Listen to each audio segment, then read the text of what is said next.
This is the Shaver Prep Football Podcast, episode 22, presented by Aquarius Home Services and brought to you by True Stone Financial and Culver's. And I'll name our Culver's Player of the Week in just a few minutes. And happy holidays to everyone. How about this for an early Christmas present for Cam Hungerholt of Leroy Ostrander? He is the 2024 Mr. Football in Minnesota, and it's an honor he so deserves.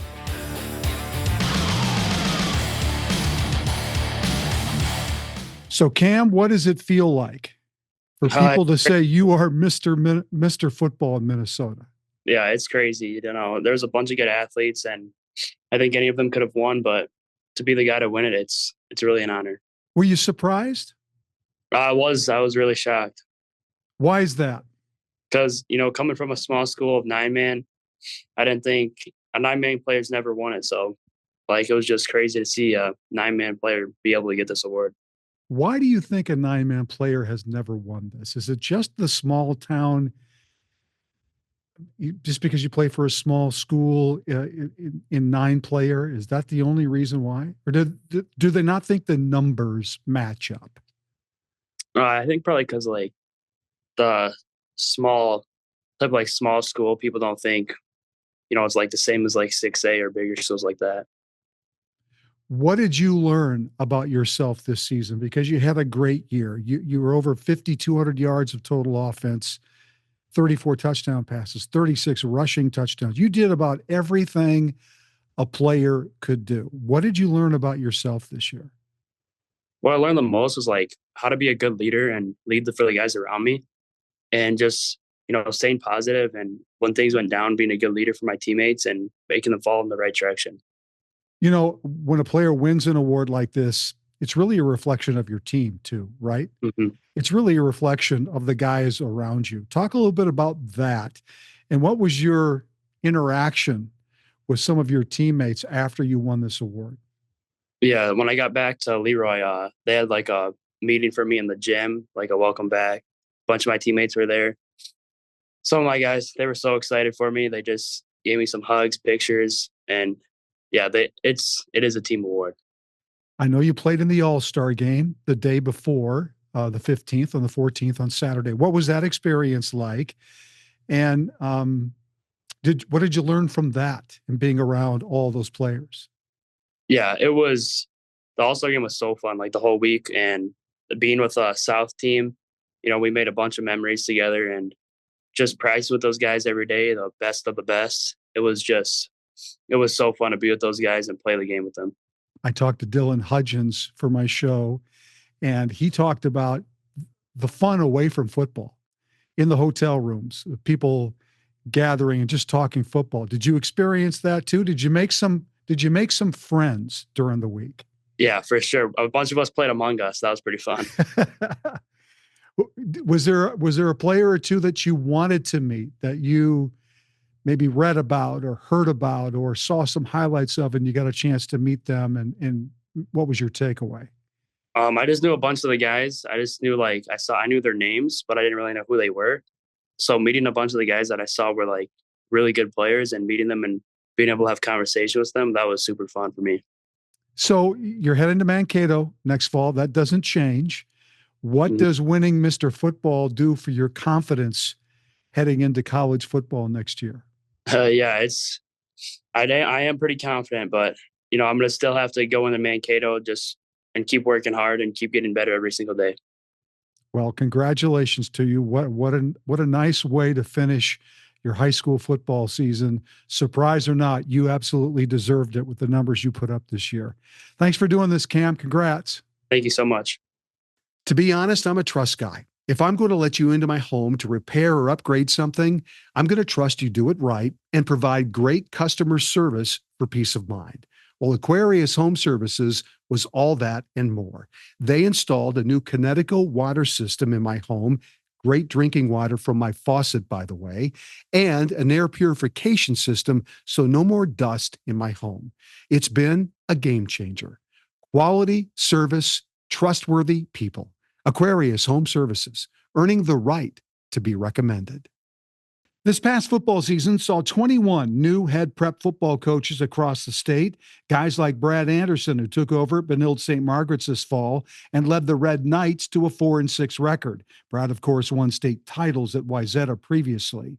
Out of all the new head coaches, only one had a winning record in his first year. That was Adam Spurl of Maple Grove, a perfect 13-0 and the state 6A football championship. Being a head football coach is not only very difficult, but it's also incredibly rewarding. And Pete Bercich knows a lot about that. The former Hill Murray head coach says he loved that part of his football journey. Pete played in the NFL for the Vikings and now broadcasts those games. Trust me, there's nothing Pete Bercich hasn't seen or is willing to talk about when it comes to football. Well, Pete Bercich is a former Viking player, a former Viking coach, played college football at Notre Dame, grew up in Illinois. Football has kind of been your whole life, basically, right? Yeah. I mean, and you're still with the Vikings. You are the analyst for the Vikings broadcasts. Did you ever feel like or think that this would be the way your life turned out as far as what you are doing? No, not at all. My father played in the NFL. My dad was on the original Dallas Cowboy team in 1960. He grew up in Summit, which is just south of Chicago, right by Midway Airport, and went to Michigan State, was drafted by the Giants in 59 and then in 60, and then traded to the Cowboys as they were an expansion team, along with Tom Landry, who in 59 was a player coach for the Giants. Oh my gosh, that's amazing. He went, so he played, and growing up, at least, going to high school and all that was definitely it was a good thing because it let you know it's possible, right? Right. And, I go back and think about my high school. I went to Providence Catholic High School. We had probably 800, 900 kids when I was there. And I was the first to make it out of there and get to the NFL. And since then, there's been a bunch. Really? Right. First, we won a state title in '87, and they've won, I think, 11 more since then. And it's kind of that breakthrough mentality, right? Yeah, you open the floodgates. Like breaking the 10 seconds and the 100 meters, right? Yeah. It took how many decades to get there, and then once it's broken, boom. Right. So, yeah, just knowing that was all there. And did I expect this to happen? No, I was just kind of in the right place at the right time. And I think that's something, for when I was coaching, for talking to kids, is just do the work you got to do and then put yourself in those positions and be in the right place at the right time. If Joe Sensor hadn't retired after 2006, and during that whole year, I just started at Merrill Lynch because I just got done coaching. And so I went into K-Fan every Monday morning for an hour. Yeah. Just, didn't get paid, just whatever, just went there to talk about the game.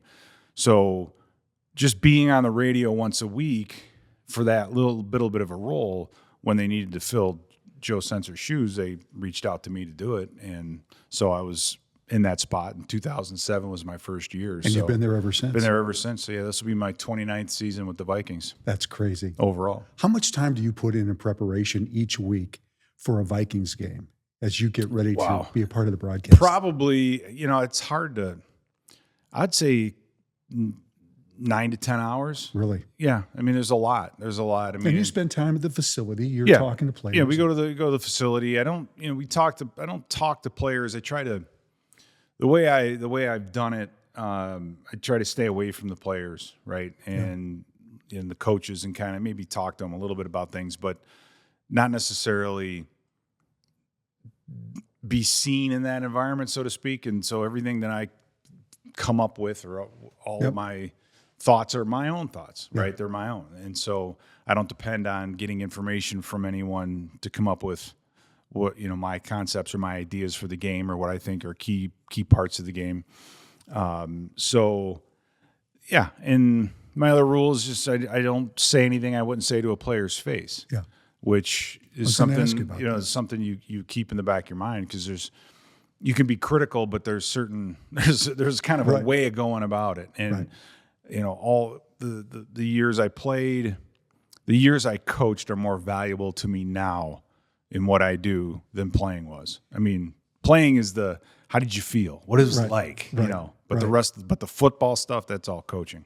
And for people that don't know, the broadcast has changed so much for every team, not just in football, but in baseball, in NBA. It used to be it was an outside entity that would do the local games. Yeah. So that you would have, there would be no concept or discussion about being biased. But now it's all under the umbrellas of the teams. They decide the broadcast teams. And so to be able to find yourself to be a little bit more independent and not under that umbrella, that is important. Right? It is. And in that landscape, it's still changing. It's changing now. I mean, I remember when the Vikings Entertainment Network started, it was half of a racquetball court at the old facility. The old Vikings headquarters. Half the racquetball court was the studio, and then the other half was all the media and everything. That was late 2000s. Then now you go, fast forward to 2017 or 2018, whenever TCO opened, and you have an unbelievably huge, incredible setup, and with social media now and the shortening of attention spans across the board, it's like the type of media that's being put out is it's ever changing, right? Yeah. And so obviously I'm a purist, and I still like talking about the game. I think kids now don't know the game like they used to, like we did growing up. Yeah. So they watch a lot of highlights now. Yes. They don't really analyze the game. No, that's in. So it's. I love the game. The game is done so much for me, and it's. There's some truth there, right? With how the game is played and what you need to do, and so I still just enjoy that part of it. Take me back to Providence Catholic, Joliet, Illinois, when you played high school football. What was that experience like, and what are some of the lessons? Because we have high school coaches and players that watch this. What are some of the lessons that you learned that have stuck with you all this time? Oh man, where I grew, where I was from, it's Chicago is being tough, right? Yep. 85 Bears and all that. Oh, sure. And so that's what you prided yourself on. You prided yourself on work and being physical. Not missing practices, being there for your teammates, and it wasn't such a big, it wasn't such a big deal. It wasn't all there's so much attention and it's so media, different now with social media. Right. It's in totally the landscape of college football. And I'm like, where do we even begin? Where do we even begin with that's that? a whole nother show. But my father was there, and everyone thinks, you grew up with an NFL player, so you probably got a lot of pointers and tips. I'm like, no. Really? All he did was make sure I worked as hard as I could. Yeah. That's all he ever coached. That's all he ever said. He never said, hey, when you see this, dude. No. If I wasn't out there. Did you want him to say some of those things or not? I think back then, the less you talk to your parents, the better, right? But the only time he ever really spoke up about anything was just when I wasn't out there playing with with the effort level that he thought I should. And he could tell. Yeah. And so that was really the thing you got coached on. Yeah. It wasn't the technique. It wasn't this, and it was just the effort level, and put your nose to the grindstone. It was just a different. It's just a different different time. Yeah. A lot more Spartan. Right, the gear, everything. It was just the conditions, and playing on grass. It was. So Pete goes from high school to Notre Dame, plays linebacker at Notre Dame, gets drafted in the 7th round by the Vikings in 1994. You play 4 years with the Vikings. What was that time period like for you? Could you believe you'd made the NFL, and B, how difficult was that life? Well, I was around for 7 because I was around until 2000. 94, I was on practice squad, and practice squad was different back then. It was only 5 guys. And which is totally different. Yeah, you can only be, or I think it was 6 maybe. But you can only be, you couldn't have made a roster. You couldn't have had 2 accrued seasons or anything. You had to be a rookie. Yeah.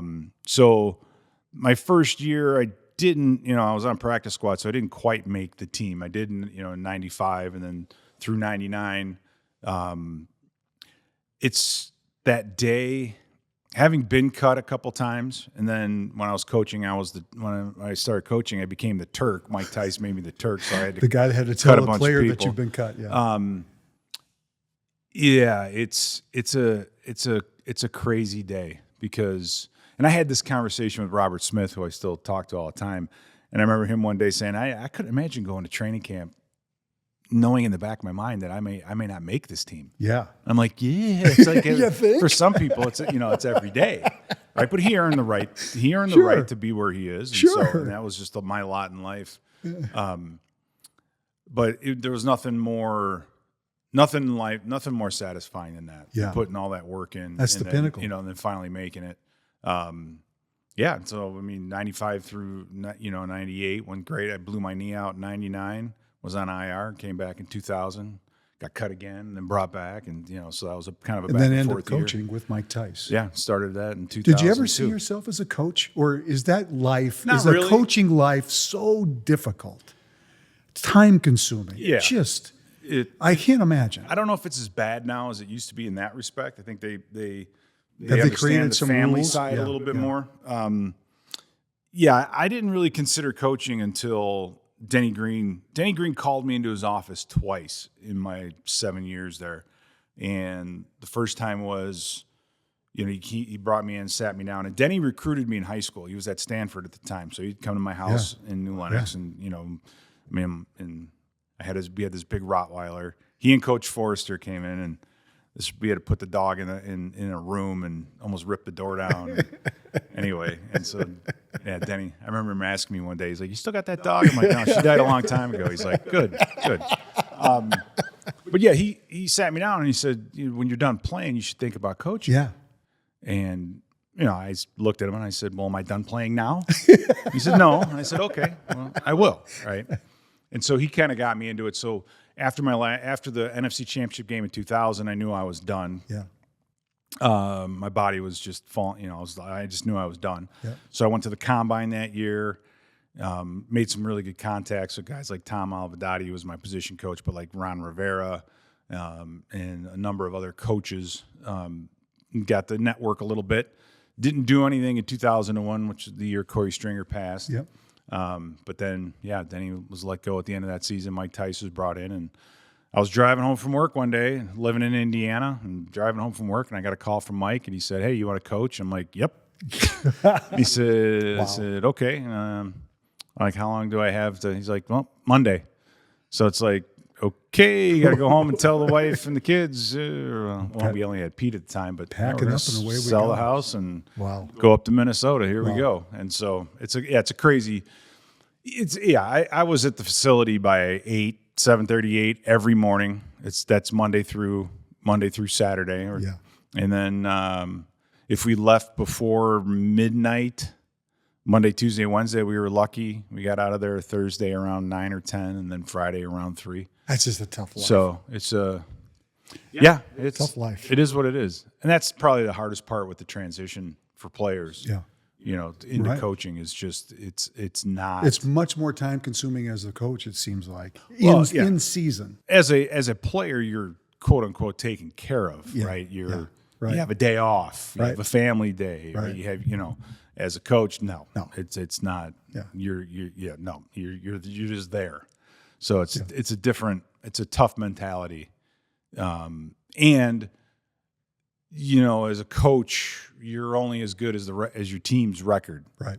Right? I mean, you could be the best position coach in the world, and if you're 4-12, you're terrible. Doesn't matter. Yeah. Right? Doesn't matter.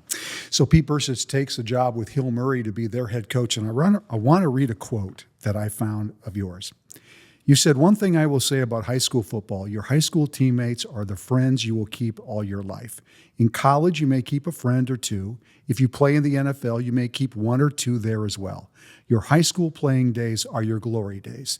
They stay with you forever." Do you remember saying that quote? And how much? Yeah. And you believe that, obviously, because you said Still do. that. Still do. Oh yeah. High school is like it's a rarefied type of an atmosphere where you're still, it's not a job yet. I mean, college football now is a job, Right. Right. You're going to school. It's a job. You need to win. You have, that's your job. If you're not getting it done, then somebody else is going to, they're going to replace you with somebody. High school is still, you're going out and you're playing with your friends, the guys that you see in school. Because in college, you don't see your buddy, you don't see your teammates in classes, maybe once, every once in a while. But you know your friends' parents, right? The guys on it, everybody's parents, their families, and your friends not because of exactly what you do on the field, but kind of who you are. Right. Are you working hard? Are you doing what's necessary? Are you a leader? Those are the things that, and it's fun, right? It's about kicking ass with your buddies on Friday night, right, under the lights. That's what that's all about, and it just changes as you move up in the ranks in football. But it's still the only. It's kind of the greatest part about it, and appreciate it. And that's one of the things I told those my players is football's different. When you play hockey, when you're done, you could play old man hockey. You play soccer. Right. When you put that helmet away for the last time, you're never going to put that on again. That's right. You're never going to go on the field and do it. That's it. It's over. Yeah. Right. And so,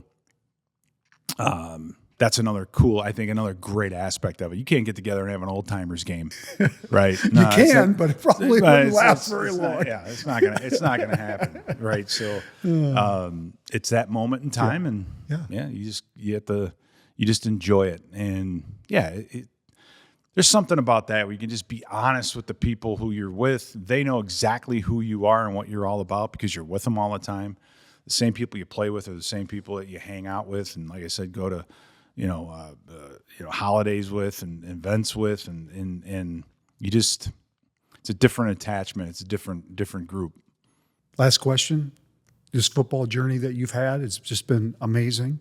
What kind of advice would you give a high school football player if they wanted to have the kind of journey you have? What should they be thinking about right now to prepare themselves to be successful in football now so that it can be something they could bank on later? Yeah, it's changed obviously quite a bit, but now with talking to kids who are going to make that jump or going to college, just know your why. And what I mean by that is your why. I just interviewed Bo Richter, who's a kid from Air Force Academy, and interviewed him before the last preseason game and talked to him about college. And it was so interesting because he's like his choice of college, because he's from Naperville, Illinois, and he said, this team looked at me in Illinois, but he said, once Air Force showed interest, I wanted to go there because I wanted to go to the best school I could possibly go to. That makes your life so easy, so much less. It's just so much less complicated. And that's really the advice that I give the kids now is go to a place where you want to go to school. Because once you get your degree, don't go there because of football. Yeah, don't go there because of NIL money. Yeah. Don't go there because of football. Hard to say, but hard to do, I should say. I'm saying don't let that be the thing that attracts you to that place. Because even if you go to somewhere for a head coach because you love a head coach or a position coach, that guy might be gone in a year. Yeah. Might be gone in 6 weeks.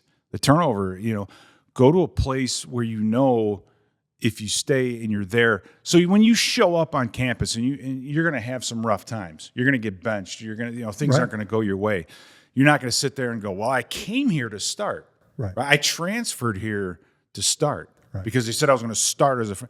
That's the wrong reason to be there. Yeah. Be there because you want to get your degree in engineering, so you go to an Iowa State because it's very, very tough to get into. By the way, athletics can get you into a lot of places that you normally can't. Right. I never would have got my foot in the door at Stanford had I not had football next to my name, or Notre Dame for that matter. Yeah. Right? I got in because of that. Now that I do well, and I graduated in 3.5 years with an honor degree, all that proves is college is not that difficult. It's just a lot of work. If you're going to do the hard part's getting in. Right.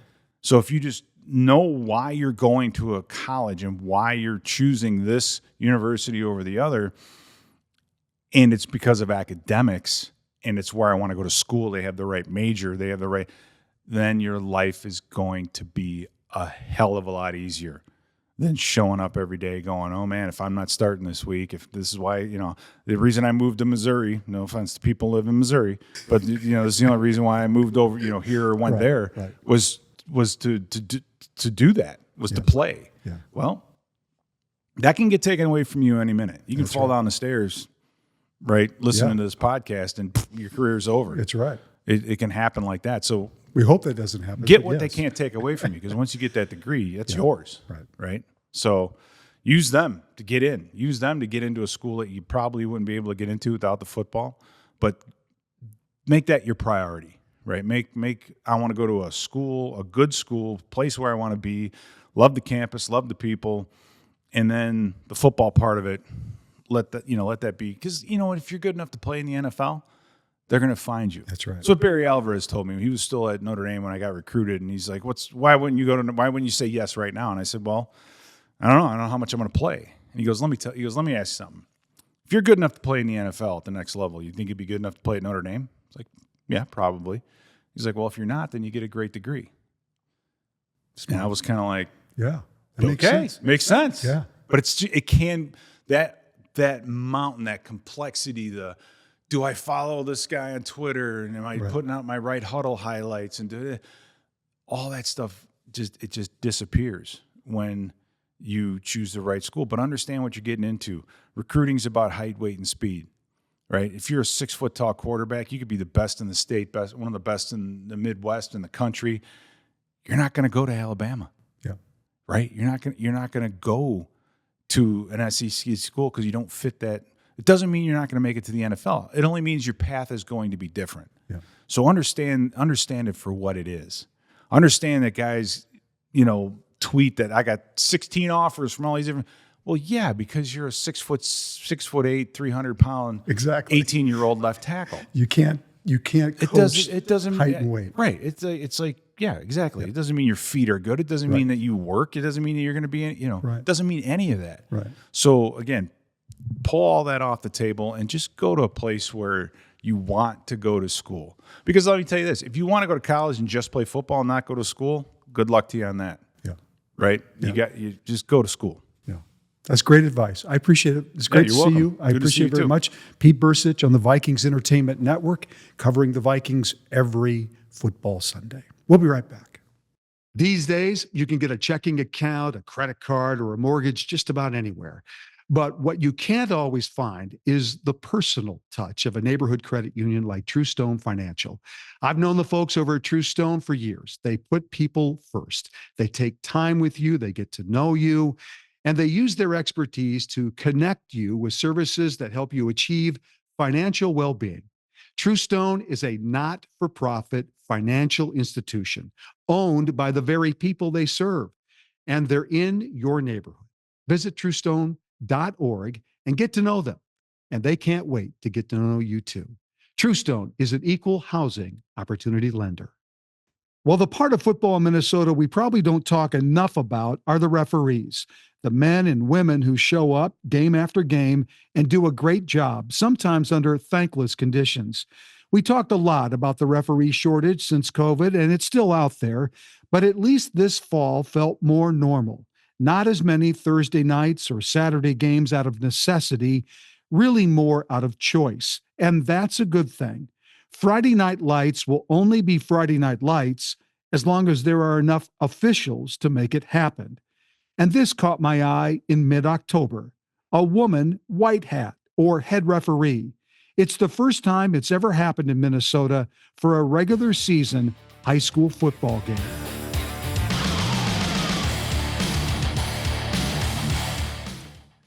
Well, if you're a rugby fan, chances are you probably recognize Leah Berard. She is a well-known rugby official, not just local, but worldwide.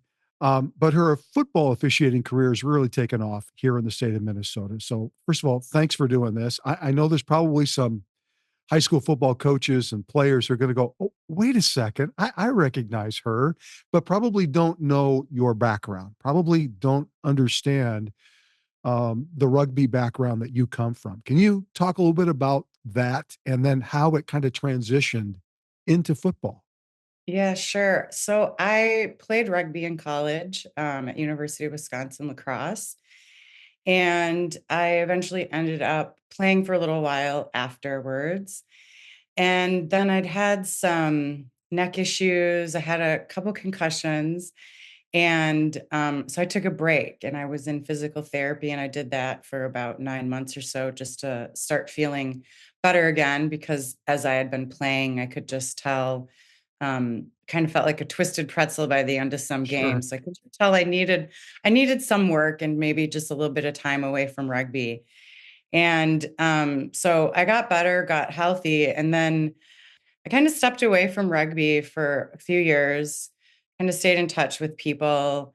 And then eventually I started dating a rugby referee.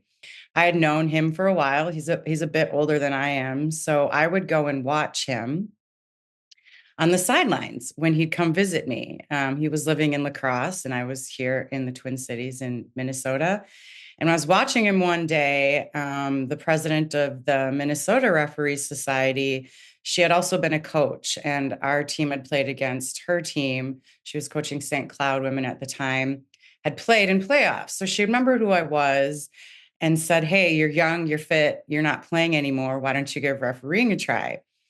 And I didn't have a reason. So, kind of as they say, the rest is history. And I got certified to be a rugby referee with a couple other guys. And then things kind of quickly took off from there. That was in 2006 when I started officiating rugby. And then by 2009, I was doing national appointments through USA Rugby. So you kind of just work your way up through your territory. So Minnesota's in Midwest territory. So doing some, territorial assignments and then kind of just getting seen nationally. So, that all started. And then, really things just took off from there. I didn't have any intentions to go anywhere in officiating. Again, it was just one of those things. I didn't have a reason to say Sure. no to get certified. And one thing led to another. And by 2011, I had my first international assignment to be an assistant referee for a men's, it's not called the HSBC World Series, so one of their events in Port Elizabeth, South Africa. So that was kind of a big deal. And I got to be an assistant referee for the men's final. So considering that was kind of my first international experience, and then to be able to work the final was pretty cool. And then, yeah, everything just kind of escalated from there. Ended up working 2 World Cups, worked a World Cup final in sevens in Russia in 2013. As of now, still the only American to ref a Rugby World Cup final, male or female. So hopefully someone will break that record soon. But for now, that's still my name.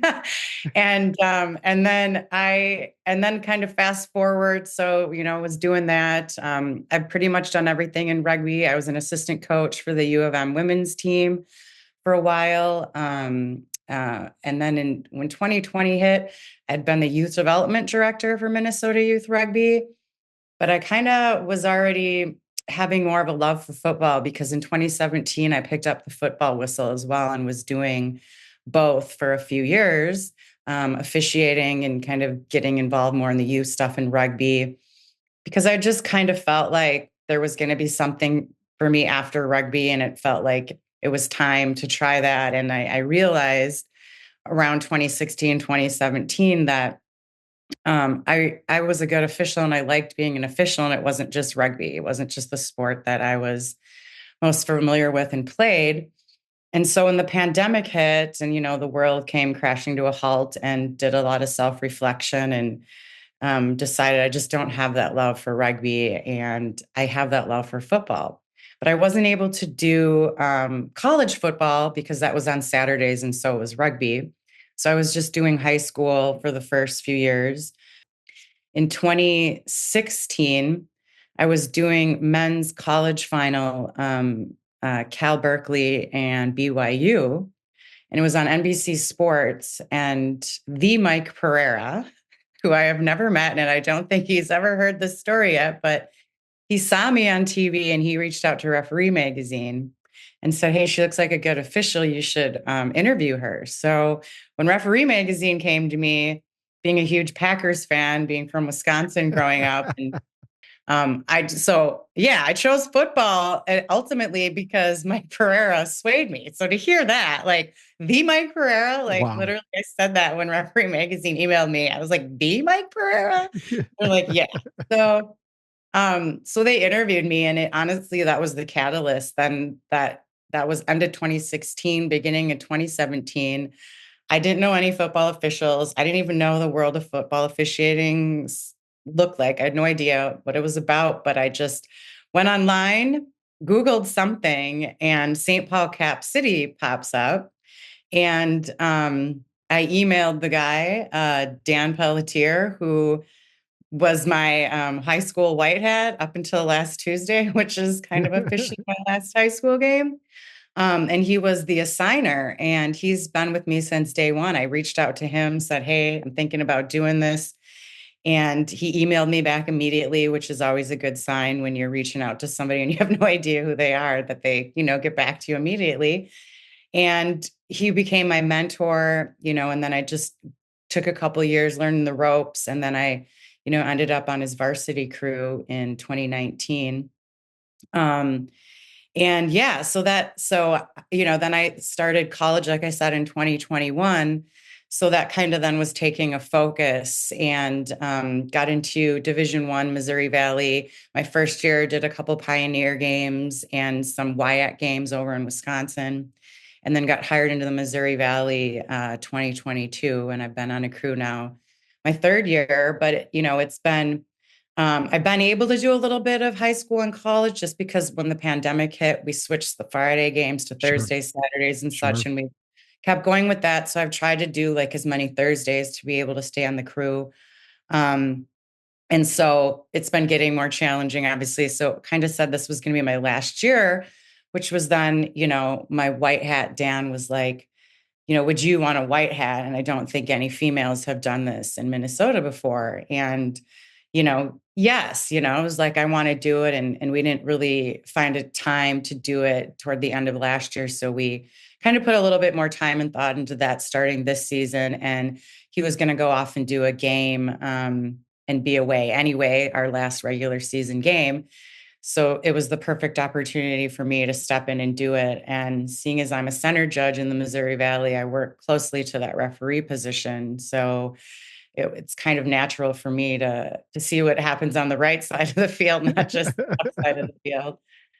So that's kind of how it's all gone and where it came to that moment and where I am today. Well, that's the picture that I saw, was the picture that was put out on X with you and with your crew wearing the white hat. And for those that don't understand can you just briefly summarize what's the white hat's responsibility?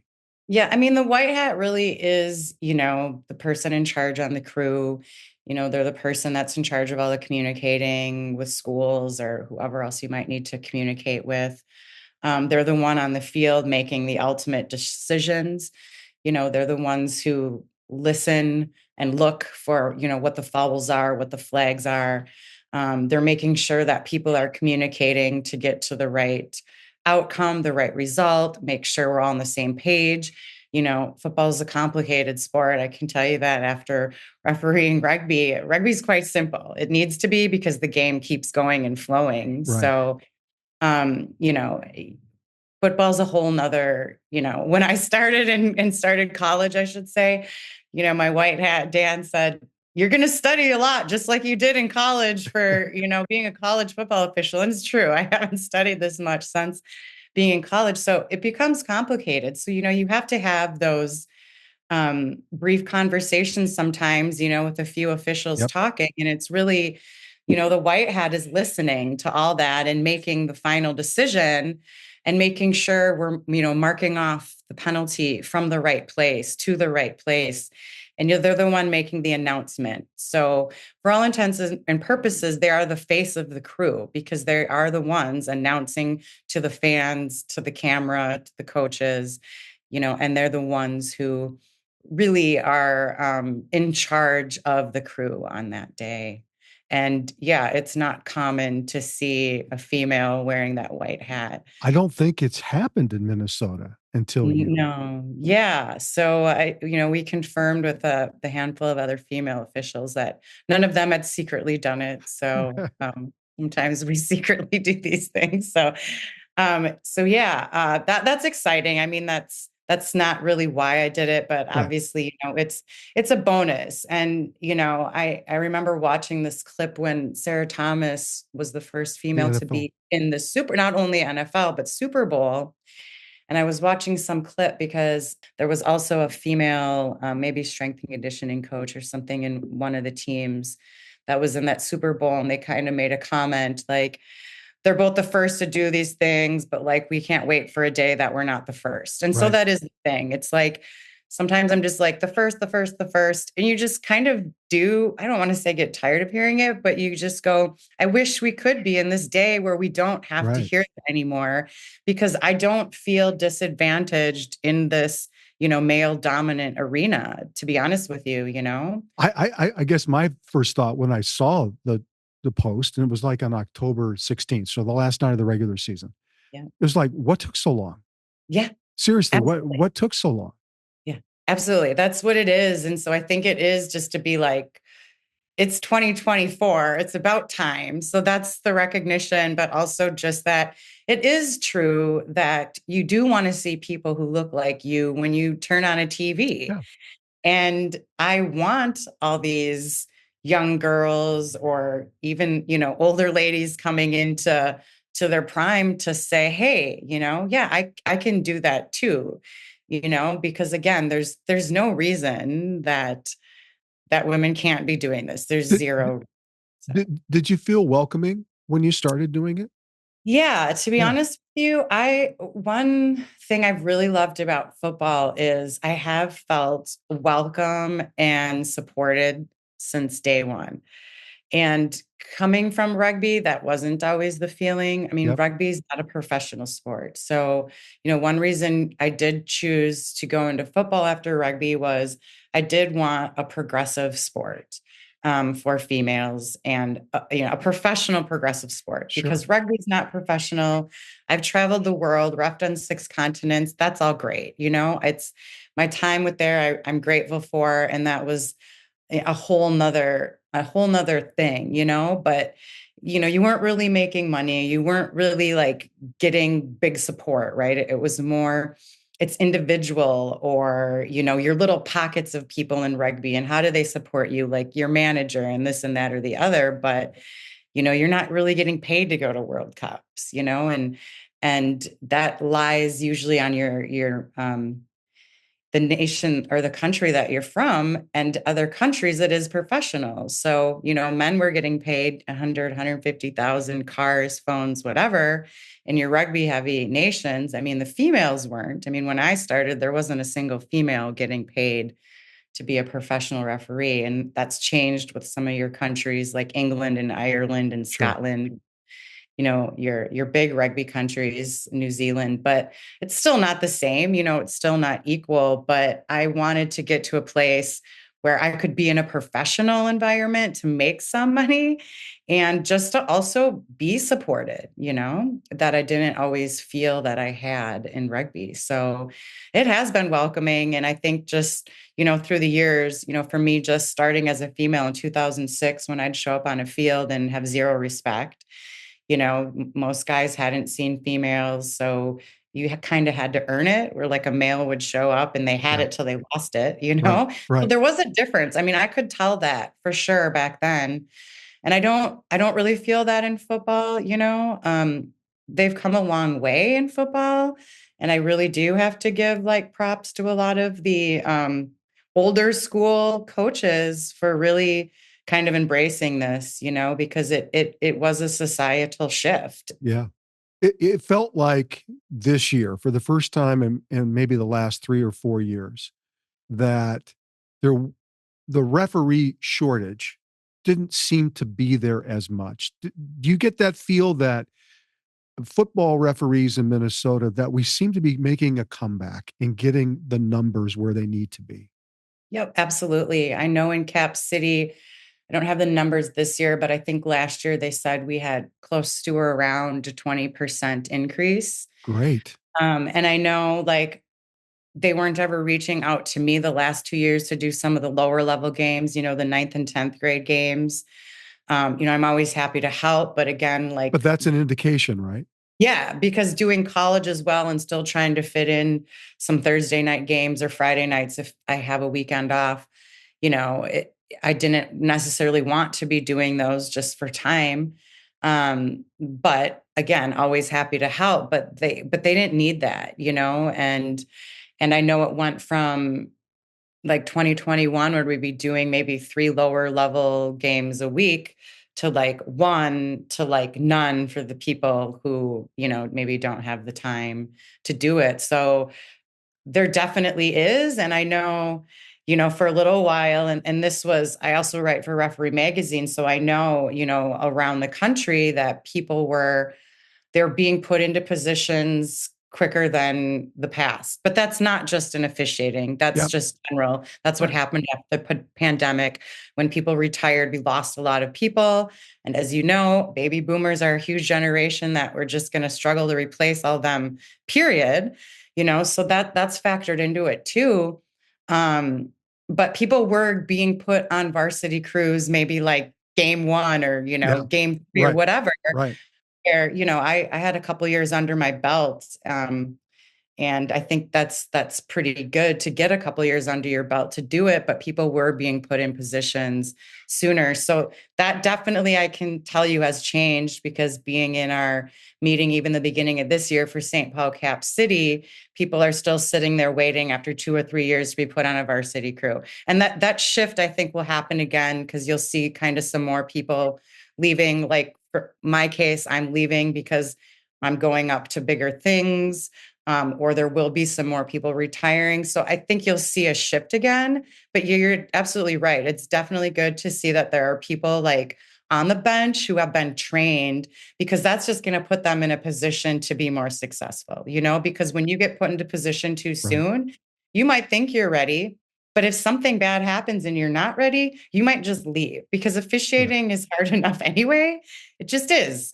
Half the people are going to hate you when you're done with the game. So, don't make it harder on yourself, and I think that trainers and evaluators, they don't necessarily want to put people up before they're ready. But yeah, when we had a shortage, you kind of had to. Last question. You talked about bigger and better things. Yeah. What's the bigger and better thing for you? What's the Well, goal here? yeah, I mean, the end goal, the big dream goal is the NFL. I'd love to be able to make it there and kind of make it to the top like I did in rugby, do it in another sport. But obviously the shorter term goal is the Big Ten, being in the Missouri Valley, I'm in the Big Ten footprint. So, I've been in the Missouri Valley 3 years, like I said, and the next step would be the MAC. So getting into the Mid-America Conference is definitely my next step. And then, ultimately Big Ten, and, what happens from there, who knows? But, Right. Just keeping kind of my eye on making it to the Big Ten, because that's obviously huge. If I only ever made it there, I would still be happy as a clam. And the rest is out of my control. But, you gotta have your big dreams too. So, I'd love to be able to get onto that NFL stage someday. But yeah, in the meantime, just working at moving through, the Big Ten footprint and getting there. Well, you did a great job while you were here in Minnesota working high school football. Congratulations on the major accomplishment in mid-October, and wish you nothing but the best of luck as you move forward. Thanks for doing this. Yeah. Thank you, Randy. We all have go-tos, right? Well, mine is Culver's, and all you have to do is look at my social media for proof. I eat at Culver's almost every day, and I love matching my order number to a star athlete. But more than anything else, I love the food. It's fresh, it's delicious, and it's comfort. I feel good after stopping at Culver's. The people are friendly, the food is made to order, and it just makes me happy, truly. So if you're looking for your go-to, I have a recommendation: Culver's. And our Culver's player of the week is number 11, Cam Hungerholt, this season's Mr. Football in Minnesota. Cam led the state in rushing with over 2,800 yards and 36 touchdowns. Congratulations. Next week is my final show for the high school football season, and I thought it only appropriate that we talk to the man in charge of high school sports in Minnesota. So Eric Martins, the head of the Minnesota State High School League, will be my guest. Also next week, with the help of Bill Welly, the incredible sports performance coach for Training House, we dive into what your winter and spring workouts need to look like if you want to be your best on the football field next fall. You don't want to miss it. For producer Alex Haugen and the great folks here at Talk North, thanks for watching and listening, and we'll see you one more time next week.